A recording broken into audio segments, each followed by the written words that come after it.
जहाँ पर एक दूसरे के दर्शन हो रहे हैं, वहाँ पर ऐसे मधुर वचन श्रवण करके हमें और उत्साह मिल रहा है। मानवता की डगर पर टिके रहने के लिए, भक्ति के मार्ग पर बने रहने के लिए, तो इस तरह के प्रेरणादायक वचन हमें श्रवण करने को ये मिल रहे हैं। संत तुकाराम जी की वाणी हो, या संत नामदेव जी की वाणी हो, या समर्थ गुरु रामदास जी की वाणी हो, या फिर कबीर जी और कबीरदास जी की वाणी हो, या फिर वलियों गुरु पीर पैगंबरों के वचनों को यहाँ पर दोहराया गया हो, ये सब के सब वाकई ही एक महत्वपूर्ण है। संसार का भला होगा अगर इन्हीं वचनों के ऊपर वो कदम उठाकर फूल चढ़ाए जाएंगे। अक्सर कह दिया जाता है कि फूल चढ़ा दिए हैं, तो वो वचनों के ऊपर फूल चढ़ाने का मतलब कोई वाह नहीं हुआ करता है। वचनों के ऊपर फूल चढ़ाने का मतलब है कि जो करने के लिए उन्होंने कहा है, जो महत्वपूर्ण पहलू है जीवन के, उसको अपनाने और उस पर चलने को ही फूल चढ़ाना कहा जाता है। तो इस प्रकार से यहाँ पर आज भी कितने सुंदर वचन कितनी ही भाषाओं में हमें श्रवण करने को मिले हैं। और अभी अभी आपने देखा his excellency council general of Canada mister John Reeves. So I am very happy. I am very happy to have him here and listen to the words of wisdom and also the love which he felt by seeing this mammoth gathering belonging to all fields, from various fields of life, belonging to Maharashtra, belonging to Mumbai, belonging to other states, and even international representation, and also there is representation from Canada, the beautiful country. So we also, as we mentioned yesterday, a large contingent of chiropractor doctors and doctors working in various fields. So that also gives us so much encouragement that so much sacrifice is being made to relieve others of pain. So we all are human beings, we are children of God. There's only one common Father, the universal Father. We name it as God or Allah or Ishwar or Akal Purakh. We may have so many names, but the entity remains the same. So we are all the members of the one common family, and whose Father is this universal Father, God Almighty. So there is no space for hating each other. If we are truly the children of God, then why should we hate each other? Will the Father be happy if the Father sees children fighting each other? Never. Rather, he will be in pain when he sees the children fighting each other, killing each other, seeing so many brutalities. So that's not the way to make Lord God Almighty happy, as we are seeing that people have certain beliefs that they are doing the work of God by these brutalities, by butchering people, taking lives of innocents, infants. So this is definitely not the way to appease God Almighty, the universal Father. Definitely, as mentioned in scriptures, and all the saints and sages since time immemorial have always mentioned that God is happy when we shower love, when we have compassion in our hearts, and we always come forward to serve others, as you are seeing so much service taking place in these grounds, in this small tented city, a township of tents, where so many saints are residing, and at the same time, there are so many volunteers doing this selfless service. And selfless service is of most importance. People mostly are full of selfishness, but selfless service is paramount. It is on the higher plane. And that's what we are seeing, whether they are chiropractors, doctors, or other team of doctors. There are Sevadal Jawans cleaning the spaces, and they are serving the community langar, and they are working for safety of life and things. And also, there are so many aspects which we are seeing around. And as has been said, and I quote that, a man is truly alive if he is doing for others, and comparing it another step forward, and that is more important, that serving others, working for others, knowing that he is not able to pay back, knowing that. So that is the true selfless feeling. So that's what we are seeing all around here. तो आओ साथ संगत, कहने का भाव क्या है कि यहाँ पर इस प्रकार से ये सेवाएं की जा रही हैं, जहाँ पर अपना आप समर्पित किया जा रहा है, जहाँ पर कुछ भी और इच्छा रखे बगैर दूसरों की पीड़ा हरने के लिए ये योगदान दिए जा रहे हैं। वरना संसार में खुदगर्जियां प्रबल हैं, हर कोई अपनी गर्ज पूरे करने में लगा हुआ है, और उस गर्ज को पूरा करने के लिए वो किसी के साथ कुछ भी कर सकता है। अपनी गर्ज पूरी हो जानी चाहिए, उसको यही मतलब होता है। चाहे किसी की जान लेनी पड़े, चाहे किसी को दबाना पड़े, चाहे किसी को एक्सप्लॉइट करना पड़े, चाहे किसी का शोषण करना पड़े। तो इस प्रकार से इंसान इस गर्ज को, खुदगर्जियों को पूरा करने के लिए ये किसी हद तक जा सकता है, और वो हद तक हर हदें पार करके जा रहा है। ये आज हम रोज मीडिया में, न्यूज़ चैनल्स में, खबरों में हम पढ़ रहे हैं, देख रहे हैं दृश्य कि किस तरह से एक ऐसा मानसिक रोगी हो चुका है इंसान। हालांकि हर इंसान ऐसे नहीं है, बहुत से इंसान हैं बहुत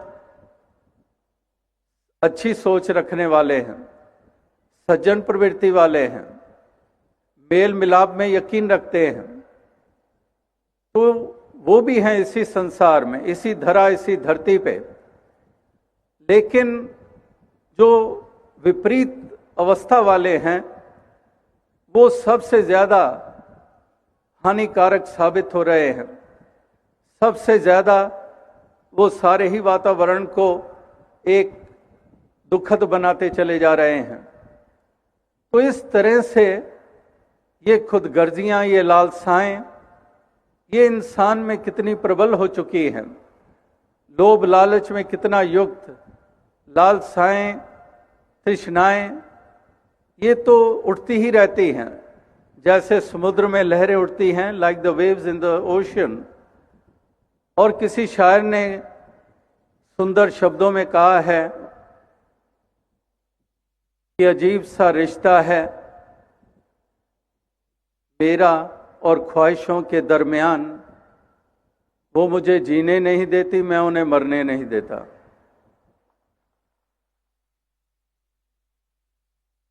कि ख्वाहिशें मुझे जीने नहीं देती, एक उठती है उसको दबाता हूं, दूसरी उठ देती है, उसको दबाता हूं, तीसरी उठ जाती है, तो वो मुझे जीने नहीं देती हैं ख्वाहिशें।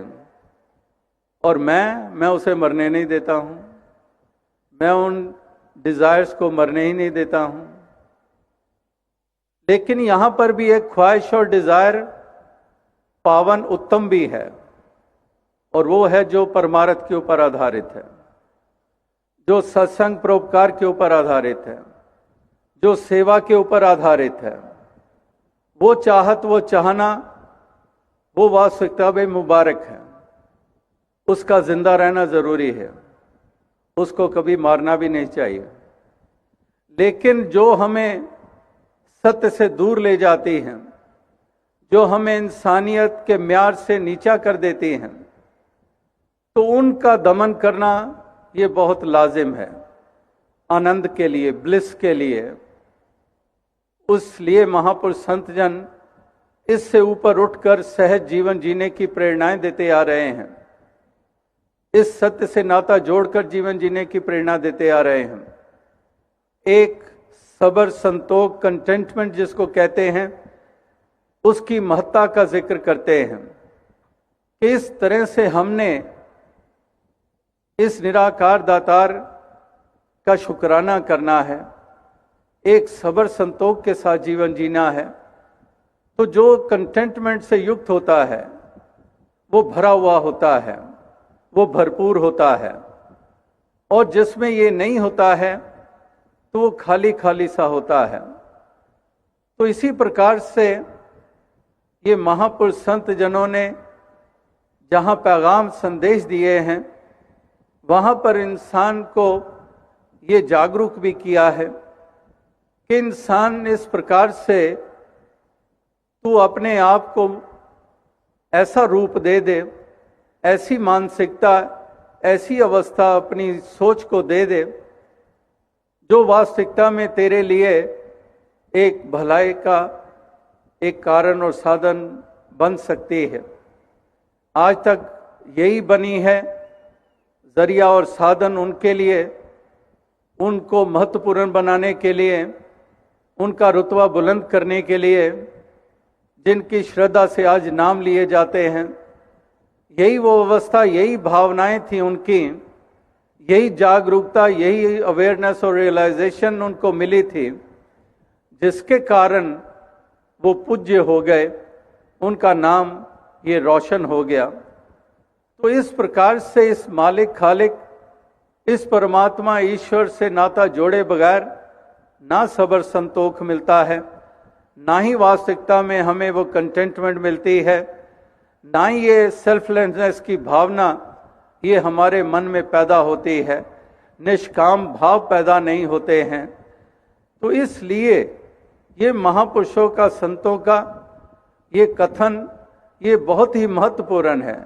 अगर हम अभंग बोलते हैं, अगर हम श्लोक बोलते हैं, अगर हम कोई और वाणी का इस्तेमाल करते हैं, सुनते हैं, पढ़ते हैं, तो वास्तविकता में एक एक शब्द का महत्व है, एक एक वचन जो कहा गया है उसका महत्व है। वो यथार्थ वचन है, क्योंकि वो कल्याणकारी हैं, क्योंकि वो सत्य पे आधारित है। तो इसलिए इस सत्य परमात्मा ईश्वर, इस निराकार से नाता जोड़ने की ही प्रेरणा दी जाती है, क्योंकि इसी की बदौलत तो चल रहा है सब कुछ।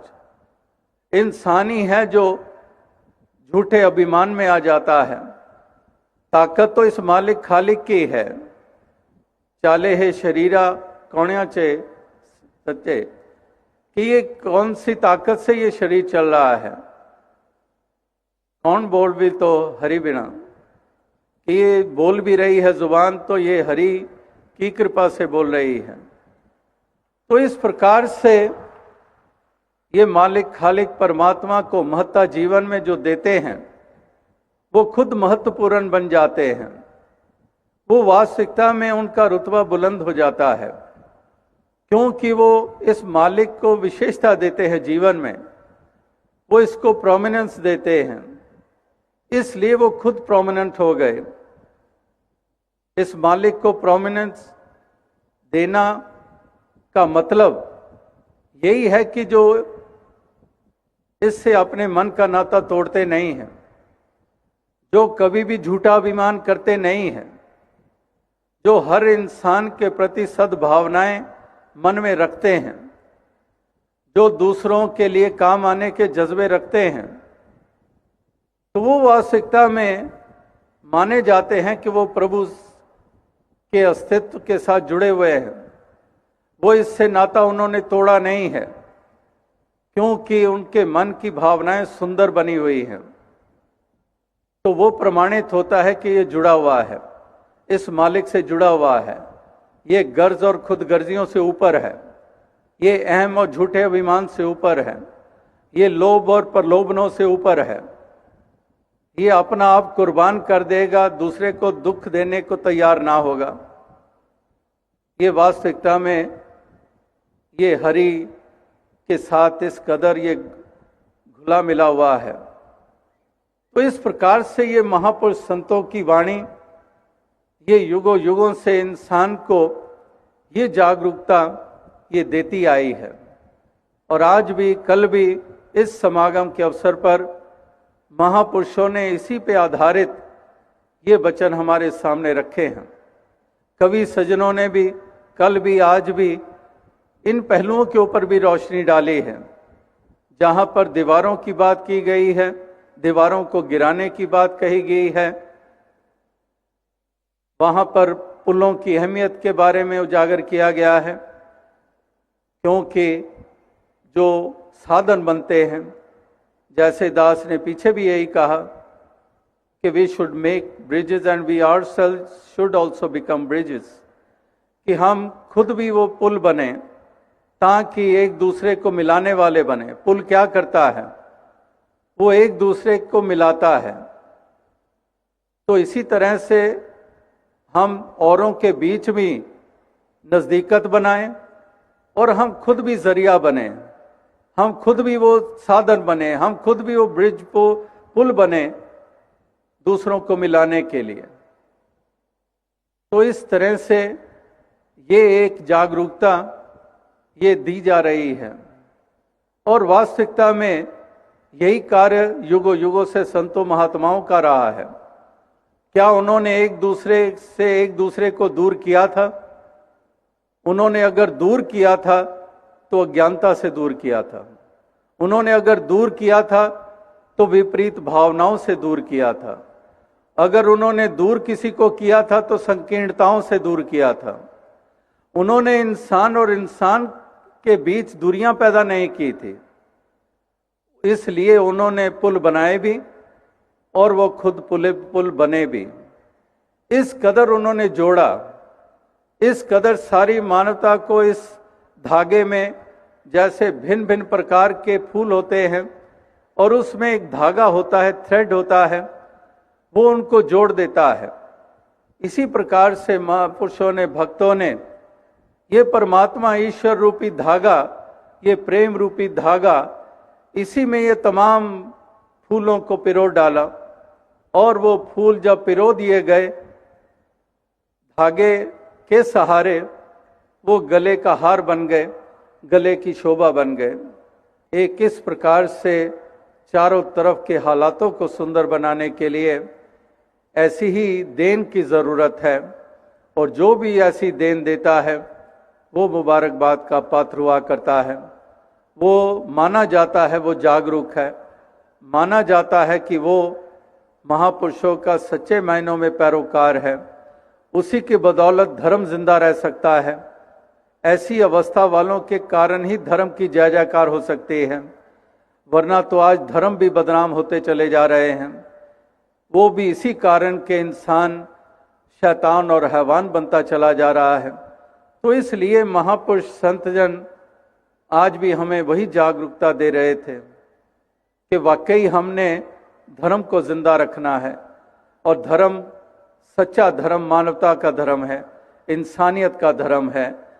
इस इंसानियत और मानवता के धर्म को जिंदा रख लिया हमने, तो वास्तविकता में यही धर्म, ये हमेशा ही इसकी जय जयकार होती रहेगी। तो आओ साथ संगत, दास ज्यादा और शब्दों का सहारा नहीं लेगा, यही अरदास, यही प्रार्थना करेगा कि दातार कृपा करे कि सभी इंसानों को एहसास मिले, जिस डिल्यूजन में जी रहे हैं as I often mention, that self-delusion is like somebody pulling in his stomach while stepping on the weighing scale. Pulling in the stomach doesn't show you're less weight. You weigh as you were before. So that sort of self-delusion people often carry, that we are indeed religious persons because we perform such rites and rituals and dogmas. We go to pilgrimages and so many ways we adapt. So for that matter, we are true follower of God Almighty. We are true follower of the prophets and saints. So that is self-delusion if you are not following the path in the spirit and the way it is required. तो इस प्रकार से यही एक इंसान को जो खुशफहमी, जो गलत फहमियाँ बनी हुई हैं, जिसके कारण वो अपने आप को इस तरह से मान रहा है और उस जो पहले ही अस्तित्व नहीं है, जो पहले ही सत्य के ऊपर आधारित उसका ये परमार्थ और भक्ति और धार्मिक होने वाला वजूद ही नहीं है, जो बेस ही वो पूर्ण उस पे खरी नहीं उतर रही है, तो फिर बाकी उसके ऊपर खरा क्या उतरेगा। तो आओ साथ संगत, यही एक महापुरुष संत जनों के पैगाम है हर इंसान के लिए, जो सतयुग में दिया गया, जो त्रेता में दिया गया, जो द्वापर में दिया गया, जो कलयुग में दिया गया। किसी पैगंबर, किसी वली के द्वारा वो हर वचन, वो हर शिक्षा, वो हर इशारा जिस तरफ किया गया है, वाकई काश इंसान उस तरफ बढ़ चले और तज दे ये कदूरतें, तज दे ये वैर वास्ते, तज दे ये संकीर्णताएं और तज दे ये हिंसक प्रवृत्तियां और ऊपर उठ जाए इन झूठे अभिमानों से, ऊपर उठ जाए लोभ लालच से और सही मायनों में एक ऐसा बशिंदा बने, ऐसा इंसान बने जो वाकई ही एक दूसरे का हितैषी बन के जिए, सारे इंसानों को अपने परिवार का अंग मान के जिए। जैसे वो शायर का शेर ध्यान में आया है कि अजीब सी बस्ती में मेरा मकान है, जहां लोग झांकते ज्यादा हैं, मिलते कम हैं। कि झांकते हैं, वो देखो वो क्या हो रहा है, वो देखो उसने वो ये बोला, वो बहू सास, वो देखो, बस झांकेंगे उधर क्या हो रहा है, उधर क्या हो रहा है, लेकिन मिलेंगे नहीं, मिलजुल कर कुछ सुलह सफाई कराएंगे नहीं, मिलजुल कर कोई इस तरह से समीपता पैदा नहीं करेंगे, केवल झांकते हैं, तमाशे देखते हैं।